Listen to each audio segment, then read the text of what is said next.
இன்றைக்கி இந்த சேனலில் நம்ம பார்க்க போகிறது வெயிலுக்கும் நோம்பிற்கும் ஏற்ற ஒரு ஜூஸ் தாங்க செய்ய போகிறோம். நோம்பு திறக்கும் போது இந்த ஜூஸ் குடிக்கும்போது பார்த்துட்டிங்கன்னா நல்ல கூலாக இருக்குங்க, தாகமும் தனியும். வாங்க ஃப்ரெண்ட்ஸ், வீடியோக்குள்ளே போகலாம். வீடியோக்குள்ளே போகிறதுக்கு முன்னாடி இது வரைக்கும் என்னோடய சேனல் நீங்கள் சப்ஸ்கிரைப் பண்ணாட்டி ஒன்று சப்ஸ்கிரைப் பண்ணுங்கள்.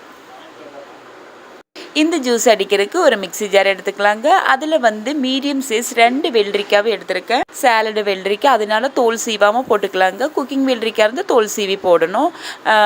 2 டேபிள் ஸ்பூன் பக்கம் லெமன் ஜூஸும், தேவைக்கேற்ப சர்க்கரையும், ஒரு துண்டு இஞ்சியும், 3 to 4 இலை புதினா இலையும் போட்டு நல்லா ஃபஸ்ட்டு பேஸ்ட் பண்ணிட்டு வந்துடலாங்க. பேஸ்ட் பண்ணிட்டு 2 டம்ளர் அளவு தண்ணி ஊற்றி மறுபடியும் அடிச்சுட்டு வந்துக்கலாம்.